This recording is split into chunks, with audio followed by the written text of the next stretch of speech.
ஓட்டு போட்ட மக்கள் அத்தனை பேரும் மெட்ராஸுக்கு வரணும். எந்த வேலை நடந்தாலும் நீங்க வரத்தான் செய்யணும். என்ன காரணத்துக்கு அமைச்சர் பதவி கசாரையில உட்கார விடாம அடிக்காங்கன்னா என்ன காரணம்? முதலமைச்சரை ஆக்க விடாம அடிக்காங்க என்ன காரணம்? அத காரணம் தெரியணுமா?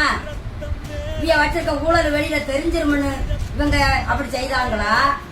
இவன் 5 வருஷம் ஆண்டு பாக்கட்டுமே. இவன் நல்லது செய்யாட்டா இவனும் இதே படிதான் ஆக போறான். அவங்க எனக்கு புரிஞ்சுக்கிடவே மாட்டாங்க. புரிஞ்சுக்கிடணுமா? 52 வயசுல இத்தனை ஓட்டு ஒத்தையில நின்று வாங்கியிருக்காங்கன்னாக்கி மகன்தான் விஜய் வந்து என் மகன்தான் இல்லன்னு நான் சொல்லல. இருந்தாலும் நாட்டு மக்கள், தமிழ்நாட்டு மக்கள் மொத்தம் ஓட்டு போட்ட மக்கள் எல்லாரும் நீங்க வரணும். எல்லாரும் போகணும். தமிழ்நாடு மொத்தம் மெட்ராஸ் போய் இறங்கணும். இறங்கினாத்தான் அதுல உள்ள வேலை என்னன்னு தெரியும். மறந்துடாதங்க. நான் ஒரு பொம்பளை சொல்லுதவன்னு நினைச்சுக்கிடாதங்க. இப்ப எத்தனை நாள் ஆச்சு விஜய் செவிச்சு? எத்தனை நாள் ஆச்சு?